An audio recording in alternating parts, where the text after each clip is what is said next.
ମୁଁ ଜଣେ ବହୁତ ସରଳ ହୃଦୟର ନାରୀଟିଏ। ମୁଁ କେବେ କାହାର ଖୁସି ଦେଖିକି ବା କେବେ କାହାର ଧନ ସମ୍ପତ୍ତି ଦେଖିକି ଈର୍ଷା କରେନି କିମ୍ବା କେବେ କାହାର ଉନ୍ନତି ଦେଖିକି ତାକୁ ତଳକୁ ଟାଣିବା ପାଇଁ ଚେଷ୍ଟା ବି କରିନି। ଲୋକ ମୋତେ ଧକ୍କା ଦେଇଛନ୍ତି, ମୋ ସହିତ ଛଳନା କରିଛନ୍ତି, ତଥାପି ମୁଁ କେବେ କାହାଠୁ ପ୍ରତିଶୋଧ ନେବା କଥା ଚିନ୍ତା ବି କରିନି। କାହିଁକି ନା ମୁଁ ଭଗବାନଙ୍କୁ ବହୁତ ବିଶ୍ୱାସ କରେ ଆଉ ମୁଁ ଜାଣିଛି ସେ ସମସ୍ତଙ୍କୁ ଦେଖୁଛନ୍ତି।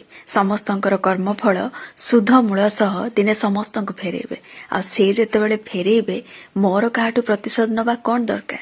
ହଁ, ଏଇଟା ସତ ଯେ ଯେତେବେଳେ କେହି ଜାଣି ଶୁଣିକି ମୋ ସହିତ କିଛି ଖରାପ କରନ୍ତି ବା ମୋତେ ଖରାପ ବ୍ୟବହାର ଦେଖାନ୍ତି ମୁଁ ତାଙ୍କୁ କେବେ କ୍ଷମା କରିପାରେନି। ବାସ୍ ଏହି ହୃଦୟରୁ ସବୁଦିନ ପାଇଁ କାଢ଼ିଦିଏ।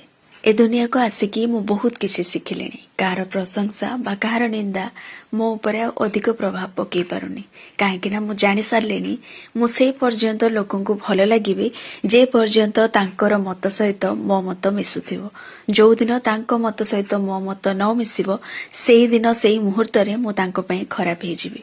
ଏବେ ମୋ ଲାଇଫରେ ଯାହା ବି କାମ ମୁଁ କରୁଛି ସେ କୌଣସି କାମକୁ ନେଇକି ମୁଁ ସେତେ ବି ସିରିୟସ୍ ନୁହଁ ଯେ ଯଦି ସେ କାମରୁ ମୋତେ ସକ୍ସେସ୍ ନ ମିଳେ ତାହେଲେ ମୁଁ ଡିପ୍ରେସନକୁ ଚାଲିଯିବି। ବାସ୍ ଜୀବନରେ କିଛି ଛୋଟ ଛୋଟ ସ୍ୱପ୍ନ ଅଛି, ଯଦି ପୁରା ହେଇଗଲା ତ ଭଲ, ଯଦି ନ ବି ହେଲା ତାହେଲେ ବି ନିଜକୁ ଏହା କହିକି ବୁଝେଇଦେବି ଯେ ମୋ ଭାଗ୍ୟରେ ନଥିଲା। ଗୋଟେ ସମୟ ଏମିତି ଥିଲା ଯେତେବେଳେ ମୁଁ ଭାବୁଥିଲି ଯେ ସମସ୍ତଙ୍କୁ ଖୁସି କରିଦେବି, ସମସ୍ତଙ୍କ ମନ ନେଇ ଚଳିବି, ସମସ୍ତେ ମୋତେ ବହୁତ ଭଲ ପାଇବେ।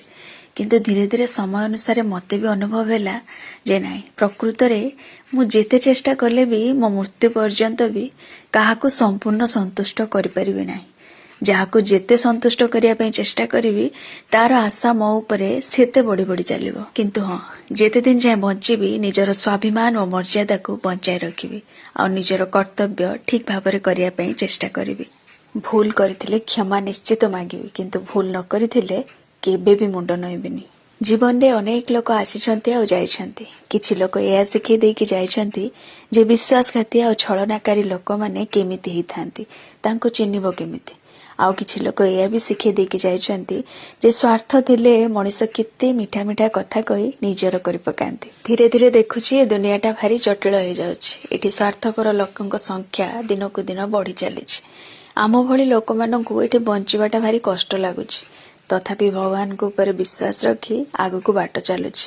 ଏଇସବୁ କଥା ଭିତରେ ମୁଁ କିଛି ପରିବାପତ୍ର ହାରଭେଷ୍ଟ ବି କରିସାରିଲିଣି। ଆପଣମାନେ ତ ଦେଖି ସାରିବେଣି। ସଂଘର୍ଷ ହିଁ ଜୀବନ। ଯେ ପର୍ଯ୍ୟନ୍ତ ତୁମେ ନିଜେ ନ ହାରିଛ କାହା ବାପାର ଦମ ନାହିଁ ଯେ ତୁମକୁ ହରେଇ ଦେବ।